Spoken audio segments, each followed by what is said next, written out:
Let's do it. Hey, this real quick, real shit. Deal with it. Hey, we in here. We are in here, and today, man, we got somebody in here. We try to get to y'all for a while. Yeah. Hey, it's Jay Diz. Number 2. They got my boy in here. Shad, what up, baby? Shad. These times gon' get better, yeah. So I gotta keep my head up, yeah. I keep my faith in God until we see the day. You cut me dry, every tear, take the pain away. So I gotta keep my head up, yeah. About to be a classic. Hey, yo, Stretch killed this These times joint. gon' get better, yeah. Hey, yo, shout out to Stretch Bino, man. I've been trying to hold my head up, but all this fighting back and forth got me fed up. And business slow, so it's hard to stack this bread up. Plus, who gon' keep this thing afloat if I let up? Ay, heard my dog took a plea, and he feeling they gon' lay him down. This girl in the streets, he don't think that she gon' stay around. Almost cried when we spoke, and he said he felt so low. Didn't know what else to do, but try to point him to the cross. Okay, word up my feet, it's RIPs for the law. Ain't no caller ID for when your number's getting called. Tell me how we supposed to breathe when police ain't getting charged. And these streets ain't playing fair, niggas serving fentanyl. Sometimes it be too much, I need to step away. So if you looking where to run, I know where to get away. I won't kick you when you down, and always be around. And promise better days if you keep the faith. These times gon' get better, yeah. So I gotta keep my head up. They say that don't got a radio vibe to it, man. Yo, it definitely do. Don't say it got a radio vibe to it. I can hear this on 101.3 right there. Yeah. Hey. Cause these times will get better, yeah. Ooh. These times gon' get better, yeah. So I gotta keep my head up. We gotta let that play. I keep my faith in God until we see the day. You cut me dry, every tear, take the pain away. So I gotta keep my head up, yeah. Cause these times gon' get better. That's real shit right there. There you go. Yeah. Appreciate that. Shit touched close to home. Yeah. So you been doing this song for how long? And like the crazy part about this part is like I ran up on homie randomly. Like one day randomly, I was walking out of a conference I had, and homie walked up like, yo, I want to rap for you. And I was like, something just told me to pull out my phone. And then it was just, homie did the song, and I was like, that's crazy. Because he was like, his name was Seven. I was like, you know how much Seven mean to my brand. I was wondering, I was like, 7? Was he featuring himself? That's what I was thinking. So he's like, my name, and the crazy, name is Michael. He was like, my name is Seven. I was like, that's dope, dog. That's dope. Like you know what I'm saying? So, you know what I'm saying? I just want to, even if it, you know what I'm saying? I'm hoping, you know what I'm saying, we get this on the radio. So one day, I don't even know where he's at, but I'm hoping just one day he'll hear it, be like, yo. Where was he? Around here? Yeah. Like, you know, he was displaced. You know what I'm saying? He was, you know what I'm saying? So. Go by 7? Yeah. That's wild. Yeah, son. it is wild. What are the odds of that shit, though? Yeah, and I was just going through some snippets. I was like, you know, I want to have something significant as a snippet for my final song of the album. And I went through and I found it random. I was like, oh yeah, this gotta go. I like that. You know what I'm saying? So. I like that. What I like to say, though, before we, you know, really get into it. Get into it. Since you sent us those first, 3 tracks? Yeah. You got some fans over here, brother. That's what I'm saying. You know what I'm saying? Like I told you before we started, you know, we were supposed to do this quite a few times. Yeah. You know what I'm saying? Shit got fucked up with your schedule, shit got fucked up with his schedule, shit got fucked up with my schedule. You know what I'm saying? My whole ceilings fell in, you know what I'm saying? That's wow. Yeah. So I had to listen to, you know, try to keep up to date. I try to listen to all your shit. You know, go through your Instagram, Instagram stalk, all that shit. I listened to your album. What's your album? 777? 777. I listened to your album about 5 times. I appreciate that. And that's real. Yeah. Straight 1 to 15. Yeah, right. Yeah. Yup. Your features is lit too. Yeah. For real. Like this one of my shits right here though. Yeah, my man Cutter and Trey, Yeah, they went in. All y'all went in. But and the crazy thing is, man, this track, I dropped this album in 2015. That was the last that's the last project I've done. This is my first album, like album. I did like mixtapes. Yeah. But my first album, this was that, and I dropped this in 2015, dog. Damn. You know what I'm saying? So this be so we'll get into the other stuff, but like this be my first time kind of coming back out since 2015. Good things come to those who wait. Yeah, How long you been doing the music? Man, the music I've been doing since high school, 10th grade. Word? But like actually like recording, man, shout out to Snakes, bro, because like me and my like, so Snake my people, but like me and my homeboy Trey, we actually started like kind of rapping around the same time, like you know Trey Lewis. Yeah. Yeah. Trey Lewis? Yeah, that's my right hand. That's my girl cousin. Yeah. That's what I said. So me and Trey actually started rapping back like in like high school. You know, so he actually moved. We was really close. He moved, went to Charlottesville. I went to Monticello. Yeah. But we both kind of got into music around the same time, and like we kind of got back together. He was like, yo, guess what? I said, yo, he's like, I've been trying to rap now. I said, yo, word, I've been to it too. So we started like kind of like throwing ideas off each other, and then like one day randomly, we went over to Snake Crib. He was staying out. What's the apartments back there? Not Eagles Landing, but past Redfields, all the way in the back. We call it Country Green, right? Yeah, no, it's on that road past Redfields. It's the last. It's Eagles Landing is down there, and it's something else. I can't think of the name off the top of my head right now. That's all we in. The Joan with the pool right up by the gates, right? by the gates. Yeah. Fuck, what's that joint? I can't think of what it's called right now for some reason. But you know, for the sake of time, like we Snake and his homeboy Travis was staying over there, and they actually had a recording like set up. And we went over there. He was like, they were rapping. We were like, yo, let's try something. And we actually recorded our first song. After that, my mom had a gateway computer. We went immediately the next day, went to like Staples, bought a microphone, you know what I'm saying, found a program to download, and every single day we was recording. Non-stop. And that carried us through our adult years. You know what I'm saying? Right after high school, we got a place together with Route Hill. Anybody who was over Route Hill during that time, like 2005 to 2007, they knew. They came over the crib every day. Everybody's recording. Like I literally niggas was blowing, selling, and recording from sun up to sundown.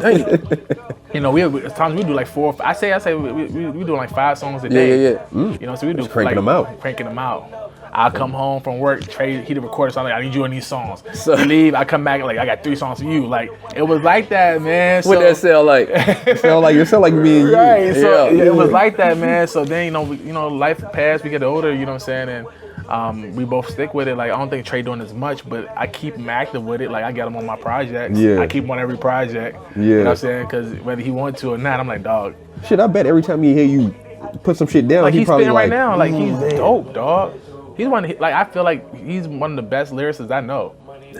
Like for real. Like when and I say that very like confident because I know this dude can create some stuff, dog. Like on the project, he can sing. He's singing on my project that I got coming out. Never pegged him for a singer. He rapped. He got a whole track. He rapped. So it's like I feel like I know who this is. Yeah, you know Trey Lewis. He played ball. Yeah, he played ball for CJ. He started point guard. He used to play with us. He used to play with us at the He used to play with us at the rec all the time. I'm actually gonna pull him up real quick. You know exactly what I'm talking about when you see him. Yeah, you know. Do we got any tracks with you on this 777, John? Yeah, he actually was the dude who just went before this one. So this Cutter right here, but he went before Cutter. Oh, okay. Yeah. Because every time we played ball at the rec, it's coming to me. Every time we played ball at the rec, Trey was so used to playing like organized ball. He got that you can tell. You get a chance. Look up Grand and Jay Wills. They got a song on YouTube. They did a video together. Yeah. A word? They had and that joint was fire. Damn. Who shot it? YC shot it. Okay. So like him and Jay Wills got a song they dropped. That was crazy. Jay Wills tough. Yeah. Jay Wills been tough. Hood legend. Facts. Right. For real. So Jay Wills, Trey, Snake. Shouts out to him. Salute. It's kind of crazy for when you said like in 10th grade once you started recording that first time. It's like it do something to you when you hear your voice like that for the first time on the record. You know what I mean? Facts. Like, what was it, Jay Wills and what now? Jay Wills and Grand. Oh, okay. Yeah, you just want to keep doing that shit. I think it's called like I Ain't Impressed or something like that. But you might pop it. Yeah, that's right there. Wrong impression. Did you Wrong see? impression. You see the red bar? Like I must have seen this shit before. I'm gonna say that. I'm gonna say that for later. Yeah, Wrong Impression. Yeah. Check that out. Jay Wills got a few shit on here. Oh, yeah. I actually ain't listened to him in a while. 8 years ago. Yeah, I remember when he was making a lot of smoke around here. Yeah, man. Yeah. All them boys doing bigger, better things. You know what I'm saying? They went to Atlanta, you know what I'm saying, got that bag up. That's what's up. Yeah. Doing it for the Ville. Damn. Yeah, man. Like I said, though, once you hear yourself for the first time, like your story sound kind of like us, though. You know, you move in with somebody. You know what I mean, and like he come from work, like, yo, I need you on this track. Yeah. You know what I'm saying? Be in the room, either rolling one as soon as I walk in, already got one lit. Like, yo, listen to this shit today. Yeah. Bloop. I sit there, we smoke. Like, let me take a shower real fast. Come out. Spend like but half that's a day that doing that motivation shit. you need, man. Like you need somebody that's going that you know what I'm saying, that you're on kind of the same like journey with, man. Yeah. Because I ain't gonna lie, a lot of times when I had BSing, you know what I'm saying, with females or out here in the streets, I like my nigga hit me up like, yo, bro, get here, we got a track. And I'm like, that saved me from I got into a lot, but that saved me from way more than what I could have got into. Yeah, let's do it. Yeah, so. Damn, son. You need that, man, for real. So you always had like melody in your shit since back in the day? You always had you know, like singing and shit? Nah, man, that's actually something I started trying, man, once the whole autotune age came around. Oh yeah. Like I mean, I do have a background, somewhat little background, like choir and stuff like that, but I never ever thought like I'll be on a track trying it out. Until the first time I kind of started hearing auto-tune, I was like, like I ain't the best singer, but I also ain't the worst singer. I can do this. Let me try it. And then I think just over years, just kind of like voice inflections and cadences and different things, and I try to find a sound that, you know, so kind of work for me for what I'm trying to do. So like throughout the album, throughout the project that I'm actually working on now, that I've actually done working on, but the project I'm hoping to release soon, you know what I'm saying? I got a lot of things I'm kind of trying to do melodically on there. Mm-hmm. Yeah. So we'll see. Yeah, it don't sound bad. Yeah. It don't sound like you got no auto-tune on your shit either. Yeah. Not like actually with that the joint we just played on the intro, the singing and coming in, I'm like, who we got on the track? And then the verse kicking, I'm like, oh, that was him. Yeah. Oh, that wasn't bad at all. Yeah. I thought he was a totally different person. Oh, word. That's dope. That's dope. You know, I mean, with this music thing, man, I think this is all a journey, right? Because I know a lot of people that like, you know, a lot of people have their sound. You know, Jada Kiss, he's always gonna sound like Jada Kiss. Mm-hmm. Fab always gonna sound like Fab. Like you can tell people's voices, they got their flow that they stick with, that carry them through their career. Yeah. You know what I'm saying? But me, you know, I try to hang my head on being versatile. Like even this track right here, this is a kind of a pop style track, you know what I'm saying, that I just wanted to try, you know what I'm saying? Right, yeah. Just try different things to see what, you know what I'm saying, what, not necessarily what hits, but like I like to challenge myself. Yeah. Like I'm like, okay, I know I can, if I want to spit, I can just spit. I was like, but I mean, is that it for me? You know what I'm saying? Like, I think one thing that J. Cole said recently with the project he dropped on Off Season that resonated a lot. He was like, you know, I got this place where it was like, you know, is this it for me? Like, can I, like, have I reached my peak? And it was like when I decided that, like, no, it wasn't, that I have more in me. It's like, I want to do more. So he's like, I'm trying different stuff. Like, his sound on Off Season, you ever heard that type of Cole before? You know, the sound he had, you know, before on what's the joint ATM and all of that, KOD. Yeah. You would hear that type of flow before. It's like, you know, different flow, different cadences. Killed that shit yeah, too. So it's like talking to them young niggas. As an artist, you know, I kind of hate myself on being like a creator. So it's like, you know, I don't try to hold myself in a box musically. Whatever I feel, I like to kind of experiment with it and journey with it. I'm like, let me see if I can try to create something from this. Yeah, keep going with that, yo, because it's nothing worse than liking an artist, and then some years down the road, their project sounds just like the last project. Man. It gets boring. Yeah. Especially you got to keep up with the time. Yeah. Yo, I mean, shit changes. Granted, a lot of guys hang their head on the same. They have the same sound. Like, I think every Ross track sounds the same to me. You know what I'm saying? It sounds the same. He's talking some stuff, but he sounds the same to me. Yeah. You know, and that's no shade, because look where he's at, look where I'm at, right? But it's like me. I just like trying different things, man. Like this project that I've just finished, and this project that we're playing right now, 777, they sound completely different. Right? You was like, oh, that's the same artist? That's the same dude? They sound completely different. Yeah. What's the name of it? So the project that I'm releasing is called Hindsight. You know what I'm saying? So, you know, I got some promo stuff coming really soon. You know, little spoiler, you know, I'm planning on releasing it like really soon. So okay, I got some promo stuff going on. You heard it here first, motherfuckers.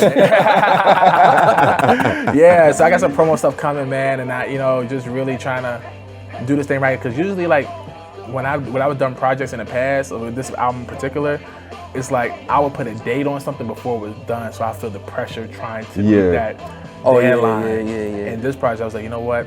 I had an idea when I wanted to release it. I was like, I'm not throwing no dates out there. I'm not locking myself in like that. Right. So, and that was perfect because actually the song that we played beginning, I just recorded that song maybe a week and a half ago. You know what I'm saying? That's, so, and it was on the humbug. Like, I was like in a Stretch posted the beat. I was like, y'all like that beat? He's like, y'all, that's sold, but I got another joint that I'm still working on. I let someone hear it. Shot to me, I said, send it to me ASAP. And literally like a day and a half, I sent him the raws, and I was like, dog. He's like, yo, I can hear what you're trying to do there, though. That's dope. Shouts out to your producer. What's his name? Man, Stretch Bino. Stretch Bino. I got multiple, but I love showing, you know what I'm saying, support to my local producers. Hell man, yeah. I feel like we have some of the dopest producers. You know what I'm saying? The track we're gonna get into later, Track Beats, Chris and Savage, they produced that joint. So, okay. Like Molly, yeah. So they sent me that joint. I was like, oh my God. That joint was crazy when I first. They collabed on that joint. Yeah, they collabed on it. So I love showing support to my locals. You know what I'm saying? And they show love back. So, so that's what it's about for real. Right. Yeah. You know what I'm saying? Right. So who was excited about that? Who was like some of your influences growing up as a child? Who you used to listen to and shit like that? Oh man, I would say this. When I really started getting into rap was in my high school days. Like up until that point. What? Yeah, up until that point, dog. Like you understand, like I had a single mother home. Mm-hmm. I had all older sisters. Mm-hmm. Damn. You know what I'm saying? Like Shauna Boo, Serena. Yeah. All my sisters were older than me. So Toya, we was always over there. You know what I'm saying? So it's like I grew up on R&B. Like I grew up on R&B, dog. And then my mom, she was in the church, so I grew up on R&B and gospel. Yeah. You know what I'm saying? So when Give me some names. So Kirk Franklin, Fred Hammond, R&B, let me see. Man, New Edition, Color Me Bad, like all of that, Monica, Brandy, like my sisters know they played Brandy to death. Yeah. You know what I'm saying? I just wanna be now for what you're going through. You took me back. Man, what? Yo. I remember on top of the hill of Orange, man, Toya Shamo creating dances for that, dog.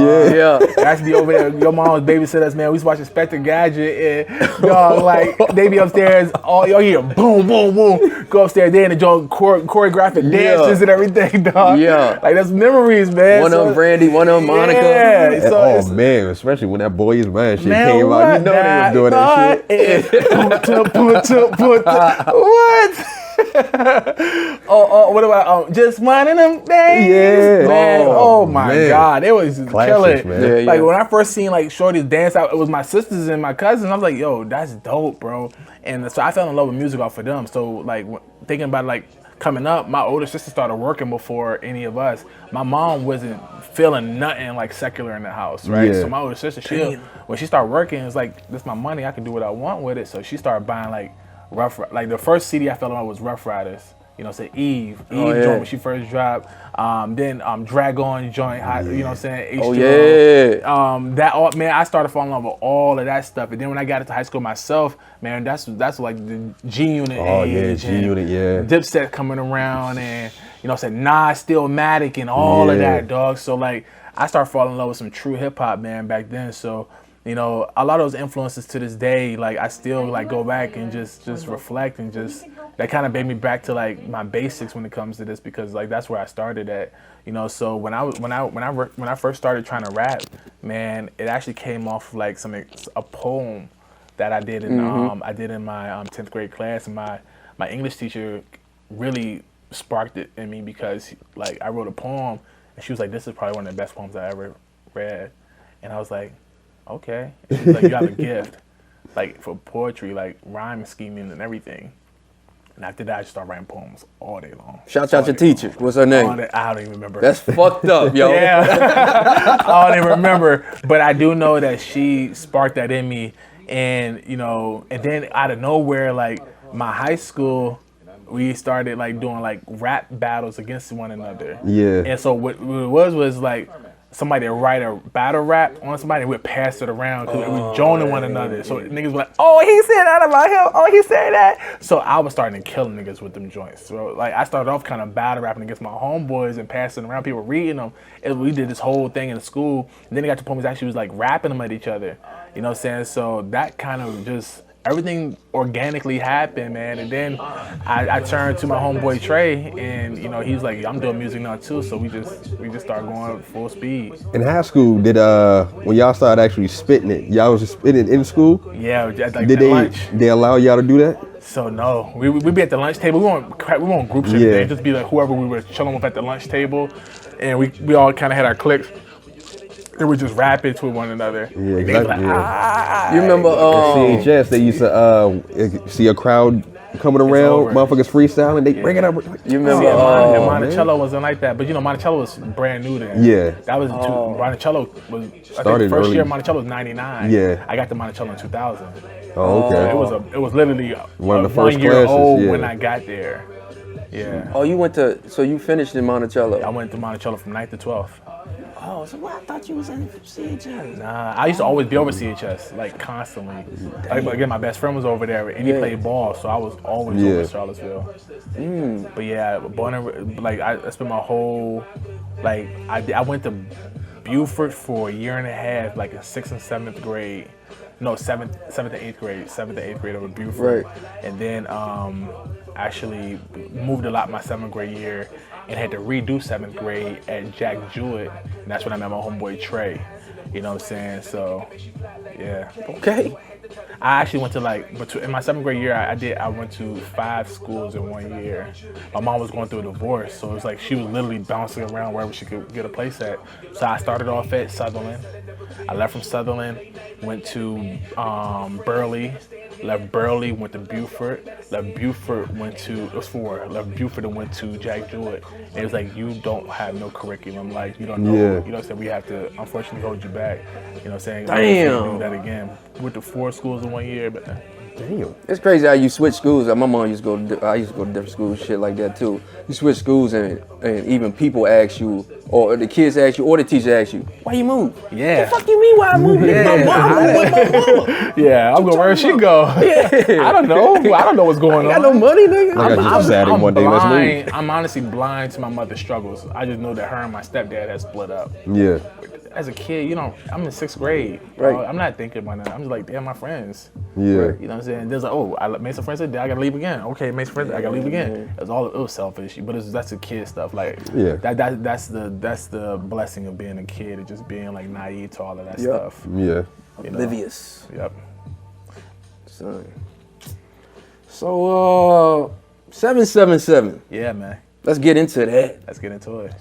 Can you tell us where that came from? Yeah, so you know, the big part of like my story is, you know, the my transition. Like, so like a lot of people know me like D from around the way. Like I was out here moving crazy, you know what I'm saying, moving reckless. And then like it all came to a head in 2009, you know what I'm saying? Not getting too much into it, but like it's a lot of details, right? But it's like what basically happened was 2009, man. I was moving so reckless out here, dog. Like everything started falling apart. Like I had a shorty for like 3 years. She just found out I was cheating on her with like multiple females. Like I'm telling you, this all happened in a matter of months, right? So like everything fell apart. Like I was literally living with her. That fell apart because I had another girl here, another girl here, you know, just out here moving crazy. I had lost my job. I didn't have no money to re-up because I had to live off of the shit I had. And then, you know, my car broke down. Like, you know, It rains and pours. It was a BS Ford Taurus I got from the auction. I had a Contour. And the moment I got it, the oh my gosh, dog. I think about it now. We can laugh at it now. We can laugh The at moment it now. I got it, it was like, yeah, this ain't gonna last long. So I rode it for a few months, and it went for way longer than I thought it was gonna go. But that broke down fully, You know, so I was at rock bottom, dog. And I do want to share this part of the story because, like, it was really significant. It was like once I found out that, when Shorty found out what had happened and she wasn't feeling me, I tried to go over her house one time and she was like, nah, you ain't coming in. We done, da-da-da-da-da. And she was living over College Park at the time. And, you know, College Park had like the little shuttle service they had. And so I was like, I'm at the joint waiting for the shuttle. I'm at the front office waiting for the shuttle. I get on the shuttle and I'm just sitting back and I'm like literally like numb, like, yo, what am I going to do? Like, it got so bad, dog. On that ride, I was like, I wasn't even to Fry Springs yet on the shuttle. And immediately I was thinking like, yo, I don't want to be here no more. Like, it was really bad. It was really bad. So I was like, man, I don't want to be here no more. And when I thought that thought, immediately I was like, I need to get some help, right? So I got off the shuttle at the hospital at UVA. And a lot of people don't know this story. This is my first time really talking about it.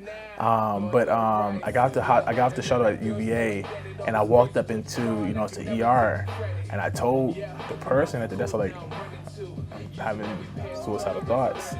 And it's the first time in my life I ever had that. And she was like, immediately she went to get the officers, the doctors. They pulled me to the back, and they took me back to the back. Officer sat while she was doing all my intake stuff. Officer sat right there, make sure I wasn't leaving. They took me to a back room, and they walked me in the back room. They put an officer by my door, closed the door. Doctor come in. Doctor's like, I need to take you off all your clothes. We're gonna admit you. So we got some medicine coming for you, but you're gonna be here for a while. So, we have to take all your stuff, all your belongings. We need you to change your clothes. But this is the crazy thing, dog. Again, I was brought up in church, right? And I had a sense of like religion, but I didn't have no relationship. I had a sense of like, yeah, it's a God, but I don't know. Like, I don't know. I'm out here moving crazy, But in that moment, man, right when the doctor left out, something, and I know it's God, but God spoke to me. He was like, this isn't it. You need to get up out of here. And I was like, I thought to myself, like, get up out of here. I was like, no, I need to be here. He was like, no, you need to leave now. And the thought hit me. It was like, nobody knows. And I know it's God because I wouldn't have thought this, right? I was so in my feelings about everything going on. I had the clarity to think this.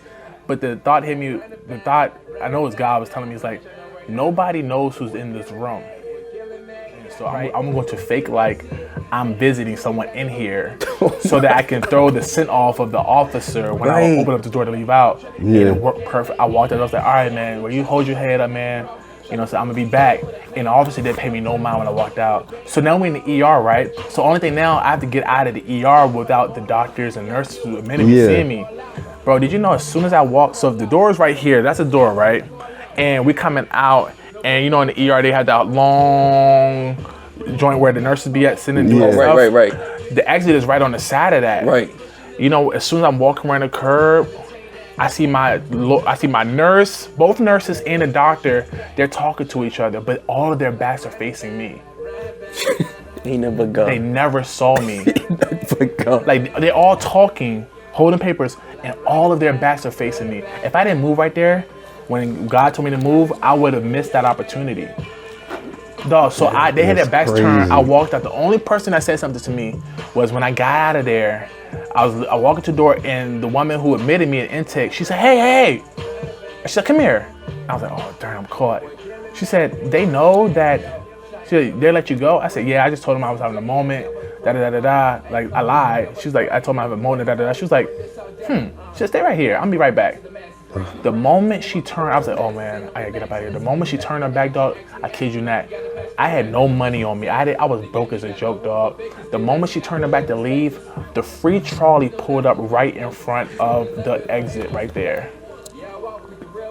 I cannot make the story up, dog. The free trolley, and it stopped. I literally turned my head when she turned, and I saw the free trolley pull up. It stopped right here. I didn't even run. I was able to walk out of there and got on the trolley and was gone. Yeah. And let me tell you the crazy thing about all that, right?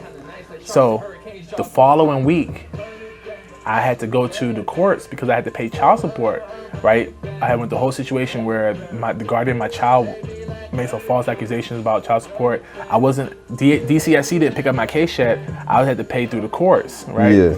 They picked up my case because she never told them I was paying her or whatever. And they was like, okay, well, now you have to come here every month on the first Friday of the month to pay. And if you don't pay, you're going to do 6 months in jail. Right? I'm broke as a dog, but I had to show up. This is April. This is the first, it was like April 6th. The first Friday of the month. I went there, I tried to talk my way out of it. They said, nope, locked up. So they threw me, they locked me up. I was supposed to serve 3 months. 3 days into that bid, I get served my indictments. I'm trying to get my mom trying to get a loan to help me get out so I could pay, it's like $1,200 something to get out. She was working on a loan and so for me to get out, and they hit me with my indictments, denied all bonds. I had to sit there the whole time. From the time I was locked up until the time I was sentenced was 19 months. I spent at ACRJ. Damn. Ooh. No, I actually spent more than that. I spent 20 months there because DOC came a month later after I was sentenced. Spent 19 months at ACRJ, and then I did the rest of my time in Powhatan, and then I did 10 months down the road at Lunenburg in Victoria, Virginia. Shit. So 777 comes from that experience, right, of being locked up. Because once them doors closed on that child support situation, and I thought I was like, man, I got to sit for 3 months.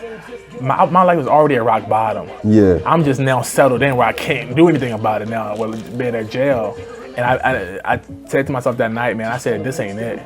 I said, I can't keep living like this, dog. Like, I got a 2-year-old. I have nothing going for me right now. I need help. And that's the time, man, when I, settled in. I gave my life to God that night, man. I was like, man, God, I need some help. Like, I don't know what this looks like with us. I don't know my past, everything, but I need some help, man. And that's when my journey with my faith began, when I was locked up 2 days into my bed. Let me get in there a little bit. Yeah. All right, so this happened in like what, 2009? You said 2009, April 2009. And we already know 2008, 2009, 2010 was some fucked up years as far as the recession, right? Yeah.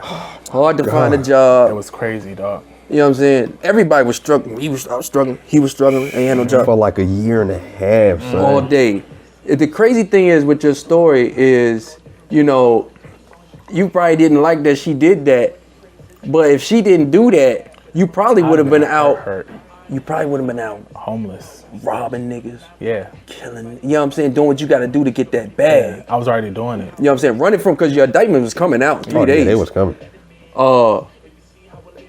You would have added some more motherfucking charges to that shit. You know what I'm saying? Right. Just trying to keep your head up. My indictments were 2007, dog. Damn. Oh yeah. So you was already. Oh, they was putting that shit together. Yeah, that was in 2007. So like, again, when I made that decision, man, to settle my life there, man, I started doing a lot. Like, I was never into books. I was never into like studying. Like, you guys, anybody who did bid with me at any point in time, and I bid with everybody from that time. Anybody you think I was locked up in that time, like Coach, Big Man, John B, all of them. I was murdered. I was bidding with everybody. You know what I'm saying? Yeah. Everybody knew like, oh, D done changed it up. Like, he ain't the same D. You know what I'm saying? Every time you saw me, I had my Bible, I had some books. I just was filling myself with knowledge and wisdom. I said, I got to go out here different than where I came in, and 777 comes from, like, I did it to the moment I was locked up to the moment I got out. I did exactly 777 days. Damn. You know what I'm saying? Lucky numbers. Yeah. So that's why I tilt my head on, like, I always say, like, in his timing. Like, when I tell myself something, I always say in his timing, because that was God's perfect time. Like, I got out exactly the time. I spent exactly the time I needed to spend in there for me to come out, with a different perspective and a different worldview. So that's why I pay homage to.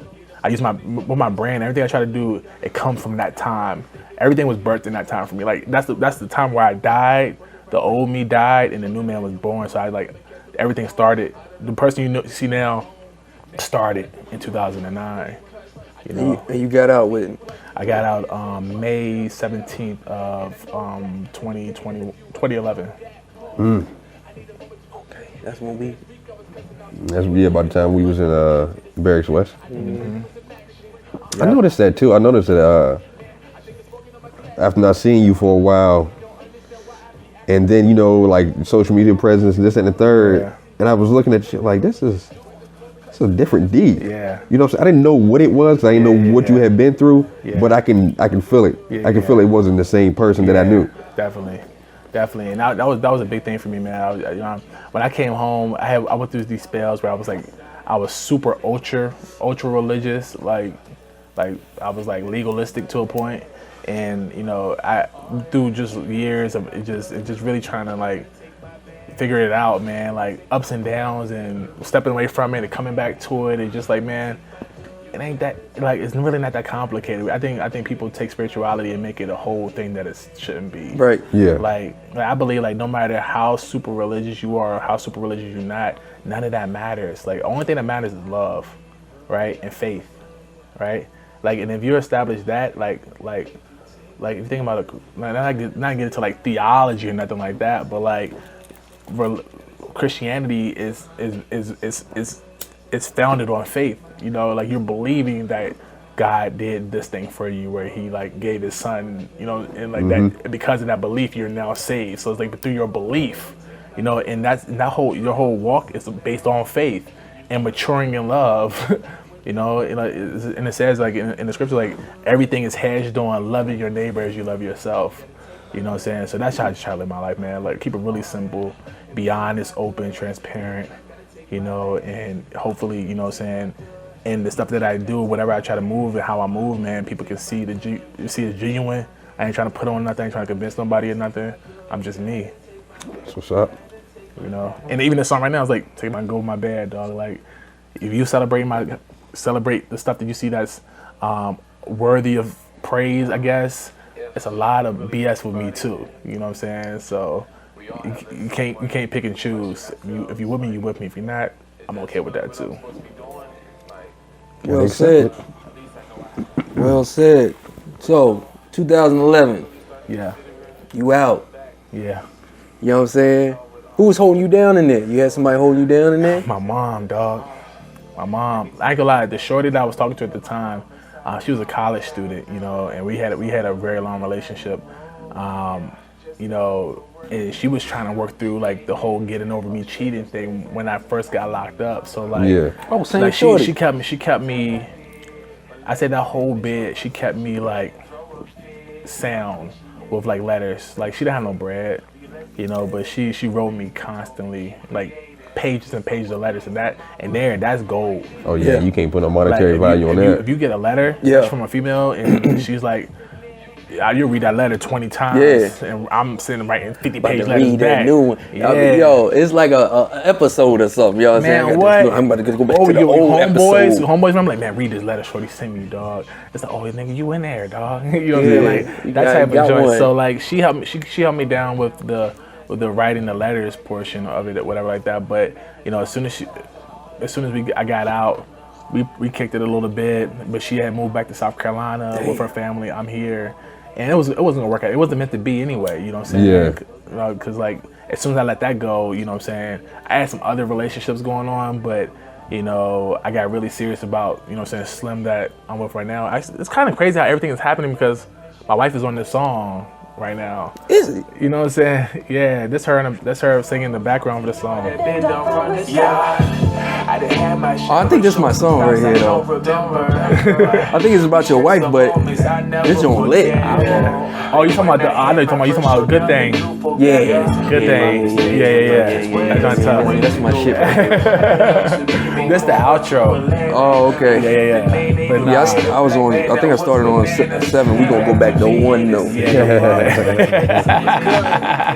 But yeah, you said she had to go back to South Carolina. Yeah, she went back to South Carolina, man. So I let that go, and it was what it was. And then I started going to Evergreen Church, and Slim that I always kind of had my eye on coming up. Her dad is the pastor of the church. Yeah. So like, now I'm out. I had to change my whole life around, trying to do things right. She always kind of had her eye on me, but she's like, I'll never get that nigga a chance. He a dog. Like, I see how he moves. But she'll admit to this day, she'll tell you right now, like, I always was watching you. I always wanted you. I used to ask your brothers about you and this and that. I never knew this stuff because I was in the street. So it's kind of weird. I get to the church, man, and we used to, you know what I'm saying? I actually went to the church with another girl. I realized it was her dad's church. Me and the other girl, you know what I'm saying, we were on and off. And I started, like, really gravitating towards Slim. And you know what I'm saying, we kind of kicked it off, and it was crazy because a lot of my stories is really like I look back now. That's why I talk about hindsight, because everything is clear now, right? Yeah, of course. So it's like I look back and I was like, dang, that was really perfect how that played out, because the other girl I was with, she had to go back to school, and we were on and off anyway. And then I literally started feeling my wife, the girl at the time, my wife, and I was like, I told my homeboy, one night, I remember like it was yesterday, we was in Northern Virginia, visiting my home, Trey's people, and we had left this house party we went to, and we were drunk, tight. And I'm saying I'm out now, and I'm still was engaging, so partaking, you know what I'm saying. But I was trying to figure it out, man. And this like 2012, and I told my homeboy that night, drunk as a skunk, I said, yo, I like Brittany, yo. I said, yo, if she ever give me a chance, bro, I'll cut everything off and get serious about her. And like literally, dog, this is Saturday. Sunday, we went to we went back to the joint. We was at church. And she hit me up. She's like, you want to go to lunch? Damn. So me and my homegirls going to lunch. You want to go to lunch with us? We went to lunch. We kicked it and everything. And then she was like, oh, we about to go somewhere else. You want to go there with us? And it's just like, I was like, okay. I was like, well, God heard me, because immediately I had a couple of things I was talking to. I cut them all off. You know what I'm saying? And I got serious about it. You know what I'm saying? It took me a while to pursue her, but I got her. Hey, I got her. You gotta court it a little bit. I definitely courted, dog. I definitely courted. She's a pastor's kid, she's a pastor child, so and she has goals, she has visions, I ain't for this, I ain't for that type of thing. And I was like, yeah, I respect that, and I can be like that too. So, courted her, so I think I courted her for maybe like a half a year. Once we started dating, we actually started dating on August 9th. I remember because it was 8, 9, 10, no 8, 9, 12 or something like that, but I remember it was 8, 9, and we started courting then, and I think 7 months in I proposed to her. We had this big proposal too. You already knew. Yeah, it's on YouTube, the proposal. Oh, really? So yeah, What's it called? If you look up Lecrae, L-E. Oh, yeah, seen that. I want to get into that, though. You know what I'm saying? We might as well get into it now. We might as well get into it now. All right, so just get into that real quick. Let's play it first. Yeah. Let's play it first, then we're going to get into that. Because I want to ask you about that. That's in my notes. What was it called, though? Lecrae, Lecrae. Lecrae. The Proposal Liberty University. Yes. Yeah, I had it in here. Yeah. A man doing his research. Yeah. I told you, IG stalk. Yeah. IG stalking. This is Lecrae talking right now. Yeah. So we're in front of a crowd of 7,000 people. It was a sold out show. He just dropped the Gravity album, which if you know anything about Christian rap, like Lecrae is like the Lil Wayne of Christian hip hop. Oh, I listened to the Lil Wayne. Oh, yeah, I listened. So like, this is a sold out show at Liberty, and my manager at the time was connected to one of Lecrae's artists, and I had told him, I'm like, yo, I want to propose, you know what I'm saying, a big proposal. He was like, yo, let's do it on stage at Lecrae concert. If I could contact Andy Mineo's manager, we could possibly do the Andy Mineo set. He told Andy Mineo manager, like, hold up, Lecrae said he'll do it on his set. So Lecrae restructured this whole set at Liberty for this part right here. That's crazy. That's what's up. He was messing with y'all for real. Yeah. Probably was on his bucket list. I'm gonna need to do this. It was crazy, man. I'll tell you, like, it was crazy how all this happened, bro. I didn't know who. I knew of Lecrae. I didn't have no personal relationship with him. Yeah. It was just connection after connection after connection that put me in that position to be able to do that. This 2012? That was 2000 2013.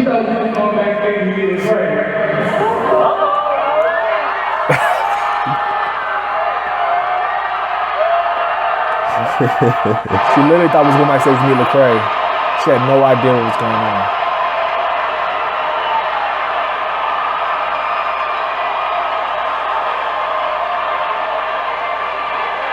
Yo, 7,000.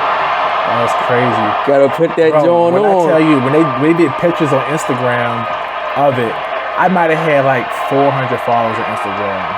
I woke up in the morning, I had like 2,000-3,000 people. Immediately. If you can't, you should have grabbed the mic like, "That nigga Shad ain't killing."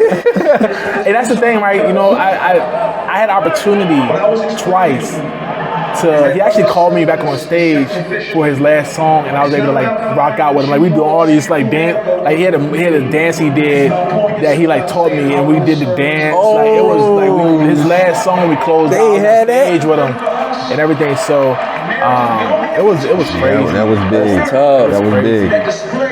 But I was saying I had an opportunity to try to plug my music in. I was like, you know what? Sometimes like this ain't about you. Yeah. Because she wouldn't have. I swallowed that moment. As bad as I wanted it to be, like, yo, follow me, dog. I rap. You a good one, because I'd have fucked up. I always fuck up. It's like, follow me, dog. I rap. As bad as I wanted up. that, dog, I didn't say anything about music the whole time. I'd have fucked up. I'd be like, yeah, nigga, put this on. That's me, dog. I need a deal. And she would have been like talking to her girlfriend, girl, yeah, he proposed.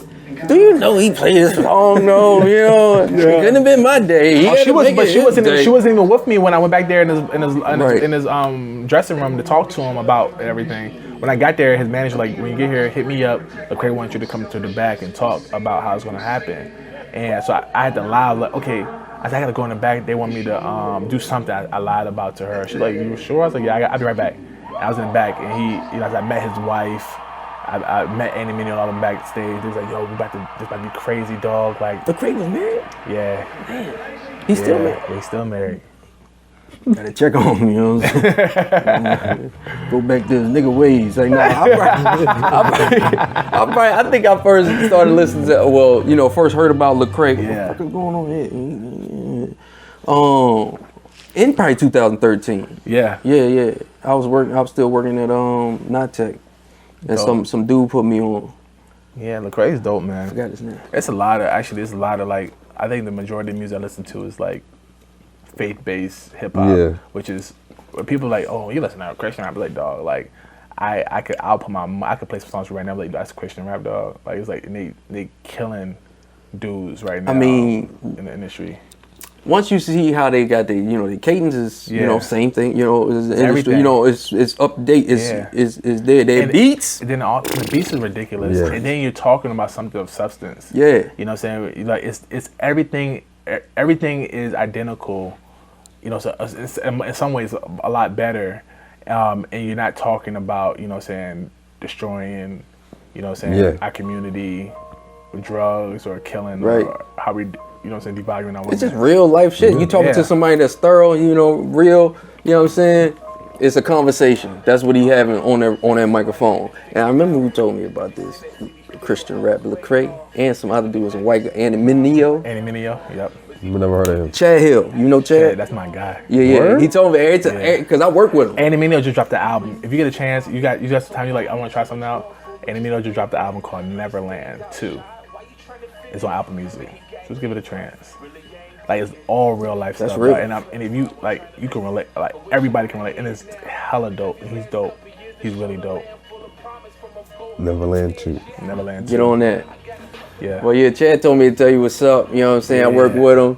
Every time I be like, yeah, he about to come on tonight. You know what I'm saying? Then I get the text message, he's like, yo, you know what I'm saying? Such. I'm like, damn. But it's crazy, right? Because it's like, again, I believe in like divine timing, dog. Like, it's the perfect time right now. Like, I got a project. I'm promo, almost like just like a promo kind of style. Yeah, you right on a now. promo tour. I'm on a promo tour right now for my album. It's all organic. You know what I'm saying? So Where your manager at?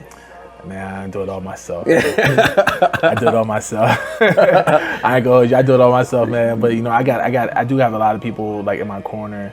I got people that I trust with my, like, marketing stuff and all that stuff. So no, you on it right now. Like you said, I mean, I don't know if you want to announce it, but you going on the NBC joint. Yeah, man. NBC. I did a podcast this morning. Yeah. With, Envision Seville. Yeah. About my brand and my music. So, how that went? It went really good, dog. It went really good. We actually releasing it Saturday. I'll be sharing it as soon as they release it. So this will be out after that anyway. Yeah. And it's still 2 days. So I had that, NBC, and you all in one day. So, and then still trying to. I go home, cook for the girls, cook for the family. Yeah. So come back to town. And try to.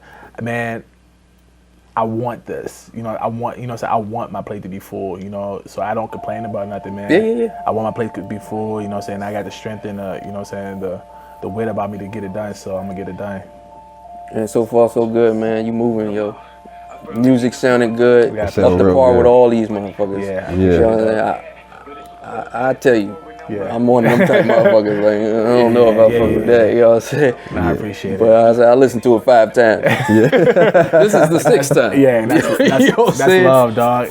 And I don't and like and I ain't gonna lie, like this project, like I'm one of those people's like once I drop something and it's dated to me, I kind of start devaluing it. Right. But like this is one of those projects for me that I can always go back to wherever I'm at in life. Yeah. I'm like, okay, remember, dog, it's all right. You know what I'm saying? Like, remember, dog, you got your wife here, you got your family here, you got people that you love. You know what I'm saying? You came a long way. Like, Yeah. all those reminders is what really kind of geared me towards, you know what I'm saying, hindsight. I was like, because it's when looking back, you know what I'm saying, that everything becomes a little bit more, that everything's clear. Like, everything is 2020, looking back, like, oh, I see. And one of the main things that was really prevalent, especially was meaningful in my life, was like, I went through a whole situation, like in 2018 and 2019, where me and my wife were trying to get pregnant. Like, so let me give you a little backdrop. So like 2016 was one of the most worst, outside of me being incarcerated, 2016 was the worst year of my life, right? I was married, but I was out here acting ass, dog. When I say like ass, I mean multiple females out here wilding, right? I was doing all that, and I couldn't live with myself. Yeah. Right? So I came clean to my wife. People call me dumb to this day, like, dog, how dare you telling yourself she had no idea, I couldn't live with myself, dog. Like, I understand I that. could not live with myself, my nigga. Like, I go home, and whatever issues I would have with my wife, I look in her face like, damn, at least she loyal to you, nigga. That's real. And I was like, dog, I can't do that shit, dog. I came clean to her. She left. We were separated for 8 months. Damn. Nothing about the situation, dog. Let me tell you how possible the situation was, dog. Like, everything I had was associated with my wife. Like, my church family, my wife's church, can't go to church there no more. You know what I'm saying? Like, literally, her dad is the pastor. Yeah. And he just found out that his daughter's husband was having affairs with multiple females, and one who's going to church constantly and still coming to the church, knowing that people know about the affair. Yeah. She was, Damn. you know what I'm saying? Like, it That was shit real, dog. son. You talk some real shit right now, Dog. dog. Especially when you connected like that. Everything connected. everything connected. Like, my life, where we were staying, it needed both of our incomes for me to sustain it. Right. So now she's left, my nigga. I'm gonna take care of this. Yeah. You know what I'm saying? And then at the point in time, the job I was working, one of the other females was working at that job. Well, actually, 2 of the females were working at that job. God. So I had to immediately. I'm like, I can't work here no more. If I'm trying to salvage anything, Yeah. I get the fuck up out of here. So I had to leave that. So my livelihood was gone. The way I make a living for myself was gone. My wife's gone. I don't have a car. We had a single car for our home. My daughter is here, so how am I get her back and forth? The days I get her, so I have to sacrifice I gotta sacrifice either not working or sacrifice, you know what I'm saying, my time with her, because I use my car to pick her up from school. And my wife, if I go to work, my wife is home with her. Yeah. So everything exploded for me, dog, in 2016. Make a long story short, man, I just really started believing God, like, you know what? And it was kind of crazy because when I told my wife she left, my nigga, I'm now a free man, technically a free man, right? I could, if all she's saying is divorce.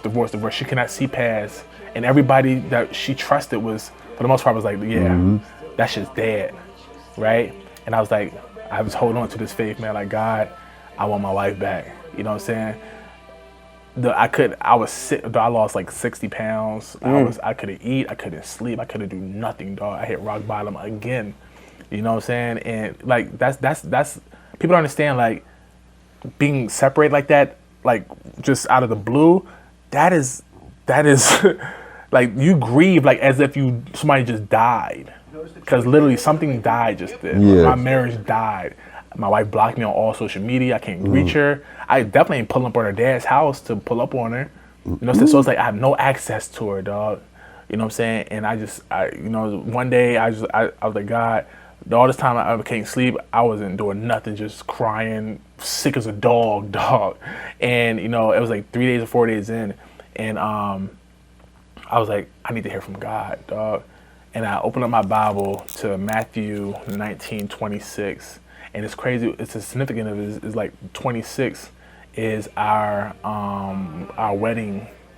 It was. I remember it was April 19th that I opened up my Bible for the first time. She left April 15th. April 19th, I opened my Bible. And so I'm really big with numbers, as you can tell. So in the 19th day of April, I go to Matthew 19 for the hours on, and I landed on the 26th verse, which 26 is significant for our wedding day. We got married April 26th. Yeah. Dang. So Matthew 19, right? So Matthew 19:26, and I know this day. It says, and God and Jesus looked at them and said, "To man, this is impossible, but to God, all things are possible." And that's the only scripture. All the strength I had, all the faith I had, I put in that one verse for my family, dog. And I held on to that, bro. Shorties were still hitting me up. I'm dealing. A couple of shorties have boyfriends. I now got to deal with those issues because their public was going on. Oh shit! You know what I'm saying? So it's a lot, and the whole time I'm literally like broken, bro. Like I was an emotional wreck for months, and then I got to try to find the strength to go and find a job and train for that job. Right. While I'm trying to get my family back, and now when I'm finally out in the community, people are coming to me like, "Oh yeah, such told me about your situation. So I heard such gossiping about this." So I'm hearing all this stuff, dog, and the whole time I'm like, okay, God, no matter what my wife's coming telling me out of her mouth, no matter what she was saying, she's like, tomorrow we're going to the joint. I need you to come sign these papers for a divorce. I'm done. I'm still like, okay, God, you told me this is impossible, so I'm gonna trust you because everything's possible. I'm holding on to that scripture, dog. And the more I held on to that scripture, the more my faith was in shake. I built my faith on that scripture. Randomly at like 2 o'clock in the morning, I get a text like, "So why did you do it?" Like she started kind of opening up to me a little bit, and every time she gave me an opportunity, I just kept it completely raw with her and truthful with everything. Told her everything, every detail she needed. Whenever she needed, I gave it to her. And slowly but surely, after about 4 months, she started texting me. Before I know it, she was gone for 8 months. After that 8th month, we had a conversation. It's been a struggle, man. I mean, it was a fight to get back to a place of like trust in my relationship. And even I still like with me, I had to learn how to be faithful and loyal to one woman. I've never had that in my whole life. Damn. Like every relationship I had, I was either cheating. I was always cheating. Not an either. I was always cheating. In every relationship I had, I always cheated. Because that's what I was taught that that's how I got by in life. Like it was a survivor mentality when I was out here with nothing else.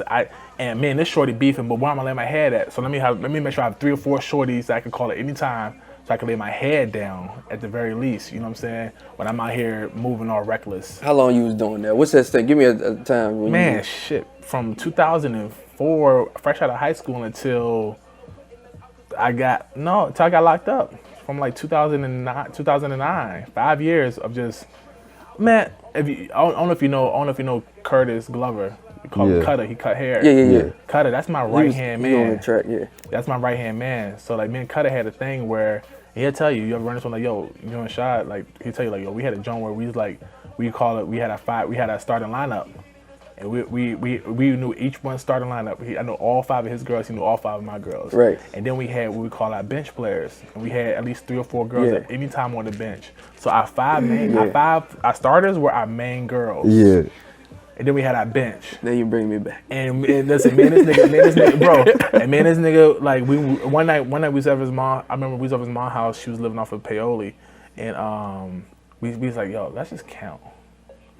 And I'm embarrassed at my numbers. You can get that number though. I would never give that number. I would never. My wife's gonna watch this. She knew it was a lot, and that's all she needs to know. Okay. She knows a lot. We don't get you no more trouble. She knows a lot, and you know what I'm saying? His numbers was ridiculous too. Cutter had his run. Yeah. They call him Cutter for a reason. Yeah. Cut the shit out of him. He had his run when he blew up, when his music blew up. He had his run. Cause he was giving out red bottoms. Man, what he was selling? He was selling out the ice rink. Yeah. You selling out the ice rink? That's crazy. In Charlottesville Had this run with some big boys coming through here. Like Cutter was a big boy. You know what I'm saying? He was doing some names with like he had something like RL and you know what I'm saying. He had some big names that he did songs with. Man. Damn, I forget all about that time. He had Dylon. Did he have Dylon? Come on, son. He had Dylon. They walking through Hardy Drive. They walking through Hardy Drive. Yeah, I remember that video. Like what? Oh shit, classic. His manager was a beast. And, right. And so you know, so like where he at? He in Atlanta. The manager. But listen, the manager. It's crazy because his manager actually runs AAU tournaments now. And I never, like, I used to always go to AAU tournaments. I mean, this dude got really close. And it was random. He was like, yo, I went to your Instagram, yo, you know Cutter? I said, he said, yo, that was I was his manager. I said, oh, nigga, I knew you. Damn. Dog, and like, management got really close, dog. This nigga got red, dog. And he running all these AAU tournaments. And like, so if you look up on Instagram, Junior Phenom, that's him. Top 100 Junior Phenom. It's like all the top 100 kids, top 100 programs. He runs that, and like they have some of the biggest AAU tournaments. Like they have a circuit where they go from Atlanta to Tennessee to Kansas City. Like he has all these spots throughout the AAU season, man. Yeah. And his tournaments are some of the biggest tournaments on the circuit, and like. Shit. Yeah, so when he told me that, I was just kind of laugh like, yo, it's kind of crazy. I think it's just come back around in circle because, like I would never think in a million years I'd run into Cutter's manager. Yeah. You know what I'm saying, on the circuit with completely not associated with music at all. That's wild. This dude got all the connections in the world music-wise. You know what I'm saying? Yeah, that is wild. So best believe as soon as this album drops, yo, I need you to hear this joint. That's real. You know what I'm saying? So he waiting. That's the plug right there. Yeah, he waiting. That's the plug. Nah, God the plug. He just a connection. Yeah. You know what I'm saying? He the messenger. He a messenger. Don't kill the messenger. It's like But nah, man. Nah, it's an experience, man. It's a journey, man. I'm trying to have fun in the journey, man. I'm turning 36 in November, bro. You know what I'm saying? So it's like 1985, huh? That's my brother year. 85. Yep. Everybody's like, hey, man, you 36? You still trying to do music? Like, yes, dog. Yeah. I'm still doing music. Yeah. You know what I'm saying? If it's in me and I can whatever hot is hot. Yeah. Can't deny that. Exactly. Yeah. Age ain't. It's relevance, cadence, content. If you still got it, man, you got it. Hell yeah. It's dudes that don't have it who stay stuck in a time period that ages out. You know what I'm saying? Music is timeless. Yeah, well, I try to throw a track in there once in a while. Once a year. Once a year, I do a track. You know what I'm saying? You got music out there? I ain't gonna say it's out there, but yeah. We all, it sounds like, I guess it's a Charlottesville life, I don't know, but it sounds like we all did the same thing. Yeah. You know what I'm saying? Between 18 and 25 and, actually 18 to 28, 27, I was doing all types of shit. I was fucking everybody. You know what I'm saying? We all did that. We all did that, son. Yeah. It's just, what else are you doing in Charlottesville for real, man? Like, for real. Like, you chasing shorties, you hanging with your boys. What are y'all doing? Playing basketball? Playing some ball. Yeah. Playing video games. Smoking. You know what I'm saying? Doing music. Yeah. You know what I'm saying? Drinking. Yeah. Or if you like me, you know what I'm saying, you over at Garrett, you over at Garrett trying to walk over to projects and fight people and stuff. I remember those times, dog. We used to walk to neighborhoods on the weekend just to fight. Yeah. 20 deep. Oh yeah, you remember that? You remember? Yeah, we had a couple too. Low B had a couple of them. That was crazy, dog. It was crazy, man. But think times was wild. changed. Driving the Fever. Yeah, dog. Oh my God. Fever. Dog. Hey, what about what's this spot across from Putt Putt they closed down? That was it Wolf? No. Wolfies. Yeah. Wolfies, man. Yeah. Wolfies, dog. Wolfies, man. Yeah. God damn. God. Y'all niggas taking it back. I was. man. I don't think we really went to Wolfies too much, but because I think it was closed. Didn't it close down kind of Yeah. a few years later? But before Wolfies, it was high school was Garden of Sheba. I Yeah. remember Garden of Sheba parties. Yeah. So dog. Yeah. And At the corner all day. Yeah. what was to the the corner. joint on Pantops? The Pancake House or some shit. Oh yeah, I remember exactly what you're talking about. Yeah. Niggas going back. They used to have joints up there too. You remember over by Watch Party Down Under? Yeah. Yeah. Dog, like all the Deuces? spots. What's it called? Was that? Didn't they call it Johnny Deuces? Jones? Yeah, I think so. No, oh no, it was beneath the Mexican joint. Yeah. Mexican restaurant. Like, Yeah. right On there. Preston? Yeah, on Yeah, Preston. yeah. So, Cause right Big there. Sean used to. Man. Yeah. Yeah. Big Sean used to be security. I used to hate going to that joint, man. I was like, man, I already You know have to what I'm in walk store down, for. like you going in the Yeah, basement, dog, yeah. downstairs. Shit tough. Niggas in there throwing up hood signs. Shit, they got their Look, if you bug, boy, look. They play that joint, niggas. We about to There clear you the joint go. out. They got the scrapping in that joint one night. Sprayed the pepper spray. There's only one way out. That's to usher everybody that's through, man. wild. Everybody come out the joint coughing and stuff. JC screaming, oh, my eyes. I'm fucking mad. I'm like, these niggas got the fighting in it at the party. This shit in my lungs. Hey, yo, shut the fuck up, man. Let's go. I was mad as shit that night. Oh, And it wasn't even really no, I don't even think it was a big fight for real. Them niggas sprayed that shit. I'm like, oh, fuck. Man, I've been in some wild parties, dog. Yeah. I've been in some wild parties, man. I'm glad. I'm just thankful I made it through half that stuff, dog. Like, I'm Yeah. talking about, Hell nigga, yeah. Like, I remember one time, you know what I'm saying, just reminiscing. I remember one time we went to, we was in Culpeper. Me and like Big Man, a bunch of people. I'm not trying to throw names like that. Big Man, he don't care if I tell the story because I told it before. But we was out of there, man, and we went deep. And a lot of the dudes were affiliated, you know, some gang affiliated. So we get in the joint, niggas throwing up gang signs, and we in Culpeper, dog. Yeah. You know what I'm saying? So it was a bunch of Crip niggas in that joint, dog. Like a bunch of Crip niggas. And so we in there. Culpeper So Crips, I think something happened where it was like, I think one of us was dancing on one of the Crip niggas' girls while throwing up gang signs. So immediately, like, niggas start pressing, like 20, 30 deep start pressing us. We were only like 10 deep. But, and like we're all kind of scattered throughout the party. Right. Yeah. So we just seeing niggas pressing up on homies. So we like, oh, so the security actually kicked them out, dog. So they kicked us out. The party was not far from over. I remember like yesterday, dog. We walked out of the party. It felt like kind of like a old school like bingo hall where the party was at. Yeah. You can imagine it had a real big parking lot, just nothing but gravel road. And we were parked. We were some of the last people there. So we're like, if it's 100, 200 cars there, we're like all the way closest to like the exit. That's from walking. Yeah. So we're easily like probably like 400 yards from our car, and we're walking. We're halfway going. You know, we walking into a car. So we're walking through like cars to get to our car, and we heard the door fly open, and we saw. It felt like 100 niggas start running towards us, dog. Start running towards us, and nigga, we took off. We took, cause everybody, we can't carry. A lot of us had pieces on us, but we couldn't carry them in the party. We hit into our car. These niggas was after us now. Yeah. Nigga, we got into the car. Before I got to the car, all we hear is.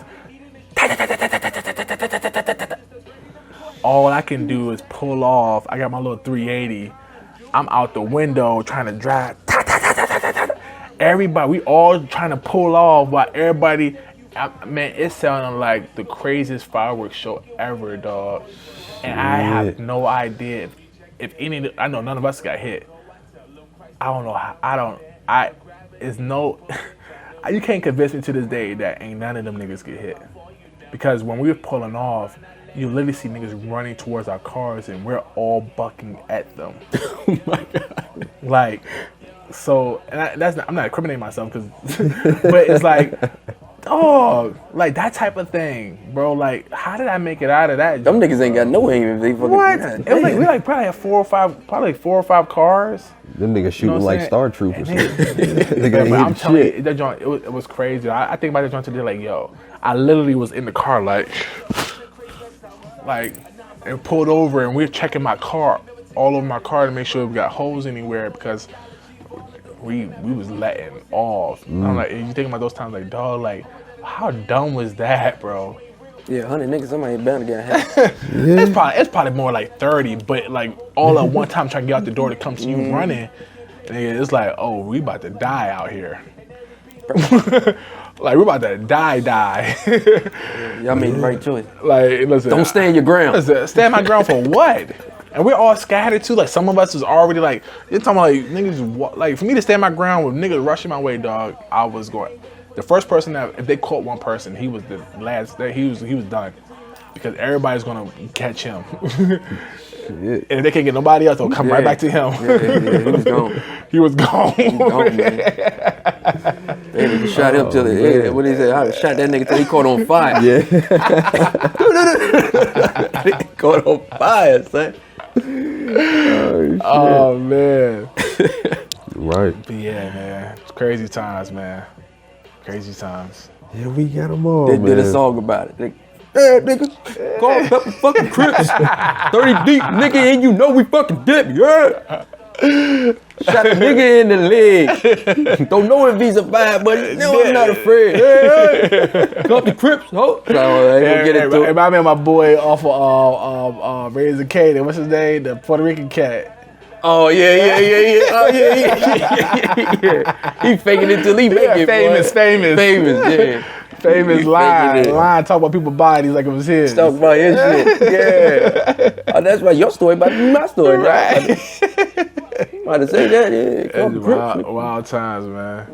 Wild times. Damn, that's So lit. what y'all got? What's new with y'all? What y'all got going on with the podcast? What can we expect as consumers? This is what we gonna expect. Looks like you've been ordering. For one, I just made it up on the last episode. We gonna do like some 80 vibe shit, right? Yeah. Have nigga come up on the wall, legendary wall. Yeah. Perform a little something, in-house performance. Oh, yeah. We gonna start the episode with that. You definitely got to come back for that shit. You know what I'm saying? Yeah. New equipment, of Yeah. course. You gotta keep upgrading. At first, I was using a phone. God damn it. Yeah. Damn, yo, we was using the phone. You know what I'm saying? With the flashlight on that joint. yeah. I duct taped 2 flashlights to the pole. Real shit, do it. Couldn't even tell, could you? Made up the title live on the first episode. Joint. You know what I'm saying? Niggas like, what we gonna call this joint? Real shit, real quick, real do it. I don't even know the shit. This is my other company, Drink and Play. Yeah. You know what I'm saying? It's a lifestyle. Shit, the first few episodes, I couldn't even say the podcast name. I was mixing that shit. I was mixing that shit up every time. I just fucked it up too. Nah, that's dope. But yeah, bigger equipment, more shit. We're gonna do some streams. Like, you know, I want to get a woman's perspective. A lot of women scared to come up on here. 'Cause, you know, we be talking some wild shit. There gotta be a woman who can hold her ground, dog. That can talk it back. Yeah. I like this. I know a few probably that definitely probably hold their ground. You Trying to somebody, get my sister to come on here. Facts. somebody just hit me up today. She said she wanted to get on that joint. See if you know her real quick. You know that joint. Hold on. Let me see. Yep, I know exactly what you're talking about. You know, yeah. Yep. She hit me up today, you know what I'm saying? She was like, yeah, I think I can do that. You know what I'm saying? I want to get on there with y'all. Yeah, I was like, all right. Nah, that's dope. Yeah, it should be good. Yeah. Should be good. It surprised me, though, that people can still be hitting us up. All the time. Yeah. Listen, I didn't know y'all was doing it until Murder posted. I was on Murder Crib. I'm about to do a podcast. I was like, oh, that's dope. Then I saw him post the episode. I was like, that's my peoples. I was like, let me hit them up real quick, man. Let me see what's good. You know what I'm saying? I love podcasts, bro. One of my things I'm about to start doing is trying to get into podcasting a little bit. So, I love it. You know, just being able to talk, have some. And I'm all about content, bro. Yeah. I'm all about. That's all it I'm is. all about substance. Like, people should be leaving with something. Right? If they tapping in, they should be leaving with something. And so whether it's an experience, laughing the whole time, whatever, they should be leaving with something, like leaving an impression on someone. And that's what I'm big on, just leaving impressions. So I think podcasting, I could talk for days if I had to. So This is actually a great interview. Yeah. We're killing it. Yeah.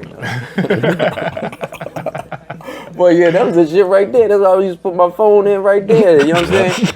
Get content, like you said, content. Wallow 26 said, that nigga like, yo, content. I'm walking around with cell phone, doing interviews, big hot name. All you need is keep putting it out there. Even my boy Country Wayne, keep putting that content. Yeah, bro. Country Wayne lit. Country Wayne. He made an album off one of his characters. Off a drip? Drip, nigga. Go You heard about ahead, it? dog. Oh, listen to it. It's hilarious, Listen to it. dog. No, it's good. It's good. That's good. It's Good. He got this song called Be Your Future. I can't be your Russell Wilson, but I can be your future. You know what I'm saying? Don't like the way I do it, but you make it do it to you. That nigga. It was like 6 tracks or something. I'm gonna check it out. I'm actually It's listening nice. on the way home. And it's with Zaytoven. Oh yeah, Zaytoven. Drippin' Zay. Yeah, It's called nice. Drippin' Zay. Shout out to Zaytoven. Him and Lecrae did the album. A word? Yeah, that joint's fire, dog. That joint's fire. He produced the whole joint for Lecrae. They're like really tough. They're really tight.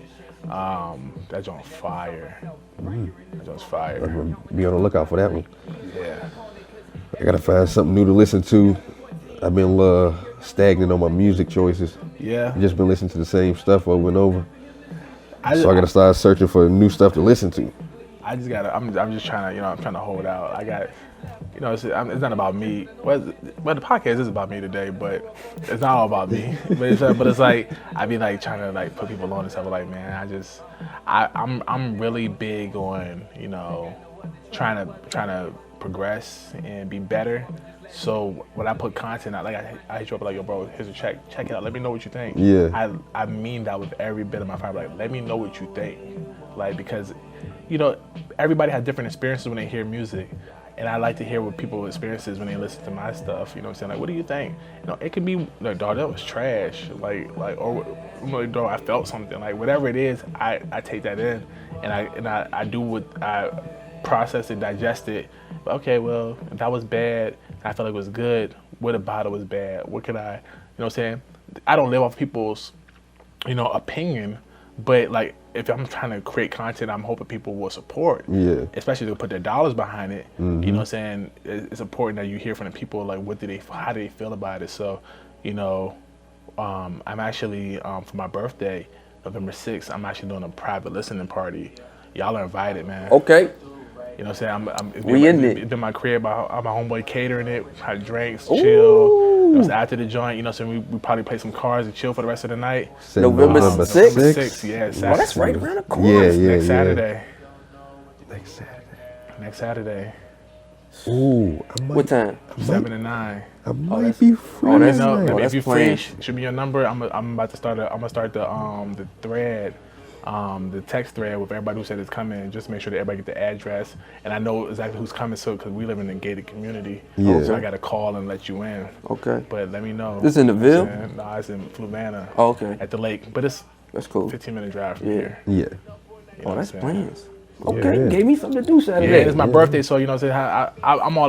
I'm all about building, dog. So like, if nothing else, I'm like, if I don't do nothing for my birthday, I don't want to go out. I'd rather people just come to my crib, we drink, chill, listen to music, play cards, spades, whatever. You know what I'm saying. Make it a night. Yeah. I got I got all my closest friends.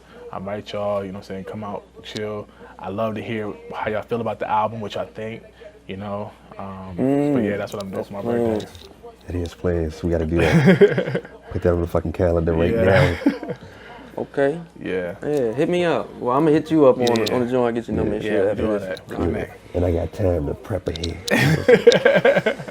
Because usually I need at least a week's notice. Usually. Yeah. Yeah. Let the people know, you know what I'm saying? Make arrangements. I ain't gonna be here, so whatever you gotta take care. Yeah, right. Hey, baby, I'm going at the nigga. Yeah. And it might be a weekend I'm actually free. I feel like a cheat code. If I feel like I'm gonna go out, I'll just go ahead and take care of everything. Like, cleaning need to be done, I'll clean up. Mm-hmm. I'll cook dinner. Like, baby, you good. You don't gotta do nothing. Yeah. I'm gone. Can't say nothing then. Ain't no, I gotta cook. I'm tired. I like that. So you know what's funny? Look, I was leaving the house one night, and my girl for some reason kept like kind of coming at me about leaving and stuff, and then like I felt like she was trying to find something. Yeah. And she looked and was like, "It's like, yeah, all the dishes done and this and the third." She was like, what about this?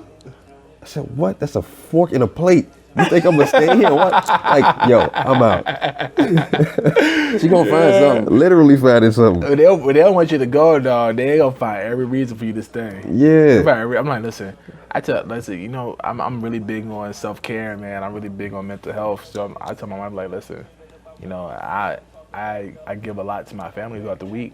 You know, I need a designated time where I can just relax. If I want to relax at home, if I want to go out and hang with my homeboys, you know what I'm saying? And she understands that. She supports that, you know. I know everybody's situation ain't like that, but, you know, that comes with a level of trust. Again, you're talking about a nigga who was cheating on this lady, you know what I'm saying? To her to get to a place of trust where she's like, okay, I can trust that if you go out to a bar, you ain't gonna pull nothing, or you ain't coming home, you know, and I had to do a lot of work to get back to that place of even trying to trust me in those situations, you know, so. Feel that. Yeah, take a lot of. And it ain't easy, dog. Like these females will make it easy for you out here. Bro, it's work. You know what I'm saying? It's work. So like a lot of the work is simply like placing up boundaries. You know, like shorties might be trying to hit you up and get your attention, and if my guard is down, I'm like, oh, okay. You know, I might be giving some attention somewhere that I shouldn't give it attention to. But then once I come to, I'm like, hold up, I'm tripping. Cut off. What am I doing? Like, I tell myself this all the time. You know, I talk to myself a lot.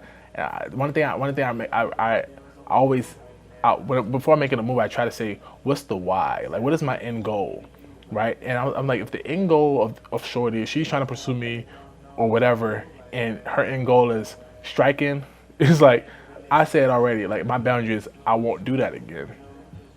So why am I even wasting my time with anything else? Right. I know what your goal is. You want to strike. You want to hit. Once you find out her motives. Yeah, And I'm not doing that. So I distance myself then. Yeah. You know, and I have to put up barriers, and whether it's blocking on social media or you know, saying I don't owe you nothing. Nah. The only female I owe anything to is my wife. Yeah. And I owe her everything. Yeah. You know, and you ain't coming between that. Nothing's coming between that. You know, so I have to restructure my life and the ways I move because. You know, it's different when you're married. You know, I know a lot of people, you know, they have long-standing relationships, you know, but the difference is like, if you was to leave that relationship, you don't got to worry about no alimony. You know what I'm saying? You don't got to worry about the process of getting out of that relationship. Like, everything is, you might be really tied together with your lady, but if things hit the fan, you can leave kind of like without having to go through all the technicalities of leaving. In order to get divorced, you gotta be separated for 6 months. Technicalities. Can't talk to, you know, crazy shit. So, but it's like, you know, that ain't an option for me.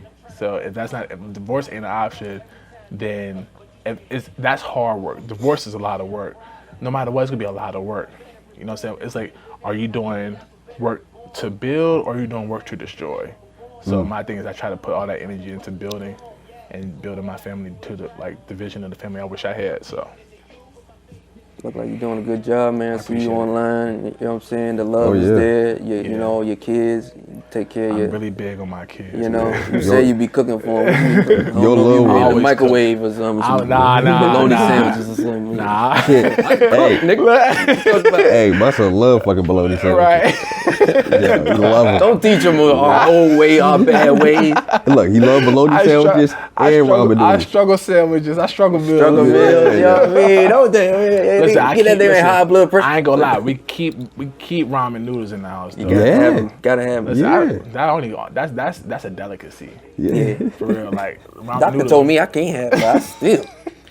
Every once in a while. How many milligrams sodium in it? I put a little water in it. We gotta lose Use that. half a pack. Half a pack. I cut myself 3/4 of a pack. It ain't go too bad, baby. Don't worry about it. Right. Oh man. Here's another pill. Fuck. Okay, got me. Man. Every once in a while, I pack me a bologna sandwich for lunch. I just throw it back like, man, Yeah. I like, I want a bologna Dog, sandwich. I was always one to be like, okay, if I got the bread, I'm gonna just spend. Bro, I pack lunch. Now that I'm trying to work out and worry about like my health, dog, it's like I pack food every day. I don't spend. Yeah. I really am not trying to spend money on anything fast food. I think I haven't ate McDonald's in years. You know, and it's coming up on years for Burger King. Wendy's I've slided. Taco Bell I might have slided, but all of them I'll be a year in a couple months with all of them too. So I'm trying to get Chick-fil-A is just my Chick-fil-A and Zaxby's. Zax's fifth. Yeah. Oh, And I don't consider Zaxby's fast food though. Wow. Zaxby's got a good ass salad. Cause they got Lowry's on it. They got seasoning on it. They got the wing. Man, I think Zaxby's got the best chicken tenders. I put them up against Raising Cane's though. If you go to Zaxby's, just get an order. Man, Raising Cane's tenders. weak. Oh yeah, so I ain't ate that in a while. Zaxby's chicken tenders, dog. Fire. If there's anything like the chicken sandwich. I put them up against Chick-fil-A. That's real. Though. They fire, and you get them tossed in whatever sauce you want. That's fire. And you can mix and match your drinks. Nigga, let me get a ginger ale and a cherry. If you a salad person on Wednesdays, Zaxby got half off salads. Every Wednesday, half off salads. Over purchase of a small drink. Oh, that's Some what's up. fried chicken crumbles up in that bitch. I'm eating healthy. They got a nice big joint too. They big joints. Yeah, dog. they big joints. Oh, And damn, they that's catering. all got fried. They got a blue house salad. You got the buffaloes with the glaze, with the ranch glaze on it. Man, they tough. Yeah, Shout out to Zaxby's, dog. You put me. Zaxby put you in there yeah. That's good to know. every Wednesday. I had one yesterday. Get them to cater a party. My girl had one yesterday. Healthy party. Niggas that can never come back about having salads. You got salads and grilled chicken breasts. with tequila and Hennessy, dog. That ain't happening, dog. That's a bad night right there. I'm just gonna eat the chicken out mine. Yeah, them salads ain't gonna do nothing for it all that drinking. Shit, like, where y'all going? This shit good.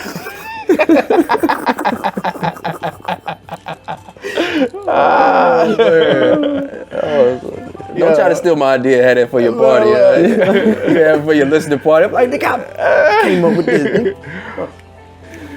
That's lit though. Hey, D, before we get off, man. If I ever talk about going to Vegas with your brother again, dog. Damn, we need that story right there. Nah, we ain't getting into none of the Vegas situation. Oh, dog. you can't get that. Vegas That sound like a great night. Vegas was crazy with Chuck, dog. We had a ball. How long was y'all down there? We was down there for 3 days. We went Friday, came Oh, back okay. Sunday. Came back Sunday, dog. And we didn't get, this dude don't sleep, bro. Bro, He an animal. Man, we literally slept through the day. We woke up at like 6 p.m. every night to start our day at 6 p.m. Because we would be up from like 6 p.m. until 2 or 3 and like sleep through the day because Vegas. I ain't even know y'all was going. I knew his wife was coming to Charlottesville. Yeah. And I thought he was coming with the family. And then it was we like, nah. around that. We playing at Vegas around that. Yeah. It's like, nah, he not here. He went to Vegas. Shad. I was like, what? That's wild. Honestly, I was just trying to, since he cut hair now. Yeah, you try to get a cut. I was test him out. You know what I'm saying? Like Chuck be I was slicing. shit. Yeah, I see. He be slicing. Like he ain't no slouch with them clippers. I see. And he know his stuff too with them clippers too. Oh shit! Anything he do his homework. Oh yeah. Yeah, he'll never go and blast. Yeah. That joke. You can't listen. But I say, man, this fool clashed. When we first really started hanging out, we clashed every day. We're both strong-willed, strong-minded. So it's like, nah, nigga, you wrong. No, nigga, you wrong. And we got to a place probably like, we got a place like in a relationship like probably like 2 years ago. We was like, listen, cuz, I love you, dog. We ain't never arguing like that again, dog. You know what I'm saying? So we don't even be, whether we were in a game, whether we are debating on something online or whatever, we like, you got it. We don't even argue because like it's not worth it, man. Like, you know what I'm saying? It's like we both trying to prove each other right or wrong. It's like, nah, dog. You have a right to feel how you feel. I have a right to feel how I feel. We cool. I know what you're talking about. Listen, my brother. I think it's a master debater, dog. I got this nigga in my sights. And he's gonna sit there and tell me the whole time that I didn't see what the fuck I know I just saw. Yeah. And like every time he'll stand his ground until I'll be like, fuck ever, yo. I need him on the stand with me. Yeah. You're a trip, man. Chuck's the trip, You're dog. a trip. Man. So we gonna get to this last track. What we doing? Let's do that. What you got? The mandate track from the one of the just I sent You y'all. send me that? Did you send me that? I can send it to you if you need me to send it to you. I don't know. I sent you everything he sent me, I believe. What's it called again? The Mandate. You ain't starting them shits? I think you sent me this a while ago. You ain't sent me the Mandate, John. I think I sent the Mandate out when we first. Let me see. Let me see if I can pull it out. I was sending some tracks out. No, I don't think I got that, John. I can find it though. Ain't no problem. Ain't no problem. Oh, I think I got it. You got it? I think I got it. Something said Mandate in here. Campbell's? Oh, that's my shit right there. You like that joint? Yeah. Is that what you talking about? Nah, but I sent that with Campbell's though. I sent the Mandate with Campbell's in that email. I got another, what's that, 15? Another 24? 24, is that That's a good one too, dog. You can play that for real if you want. Let's play that then. Hold on. Which one we looking for the first? Mandate. Mandate. Did I not send that? I don't think I might so. not sent that. I might have just sent Campbell's another 15. Another 24. I said another 15. I was You don't listen to me. You know, I got. That's my track, and I'm talking about another 15. I'm counting it. I'm like 1, 2, 15. Nigga. You talking about X's? What? Let me see. Campbell's. Yeah. Oh, don't play that. We ain't playing that one yet. You can play this right there. Yeah. You got something. You got a secret weapon. I got listen to the cut. Oh, yeah. Another 24. That's a good one. Shout out to Easy Low. Shout out to my homeboy Mission from out in Sacramento. Shouts out to Yes, him. sir. Looked at my watch, like where the time go. Oh, yeah. Gotta get right and turn these dreams into reality. For everybody that I lost, that's smiling down on me. Calculating which way to move, cause people count down my goals, and now I climb those. I gotta take the headphones off. Yeah. When it felt like it was promised me. Remind myself that God is with me like he said he'd be. And that this world and everything these niggas said it be. Looking around like where the time go. I'm on myself and let that pride go. Police dropping us like flies, low ones crying when they casket close. Protest for rights, but now they taking yours. Yeah, so many of us never made it home. Them babies need you, but they daddy gone. I gotta live these 24 like it's my last. Build a legacy to pass it on. Make sure my family and my homies on. Yeah, could never make those hours back. So now I'm watching how I spin it. For purpose in music, that's why I rap it, how I live it. Got order in my steps, but if I'm honest, I've been tripping. I know they can't step me, I pray my ops don't catch me slipping. Got caught up in that system back in 09. Kept it solid through them charges in it the whole time. Kept it steady for that balance and got the no guy. That's why I do this with my whole heart. Yeah, look at my watch like where the time go. Yeah, hey, gotta get right and turn these dreams to reality. For everybody that I lost, that's smiling down on me. Calculated my way to move is people count down my goals, and now I climb those. Yeah. Can't waste another 24 like it was promised me. Remind myself that God is with me like he said he'd be. And that this world and everything these niggas said it be. Yeah. My homie Mission. Yeah. Yes, we don't gotta play all that. We don't gotta play that. You know what I'm saying? People leave them stuff for the album. Leave stuff for the album, man. Yeah. Man. Another 24. I was feeling that joint. Yeah, as soon as it dropped, I was like, oh yeah, this stuff. Yeah. Look at my watching the way the time goes. Yeah. So we got some stuff to look forward to with this project, man. Like I'm doing a lot of. I'm trying to do some things. Hindsight. Coming out soon. Remember that. Coming out sooner than people think. You know what I'm saying? So we'll see. We'll see.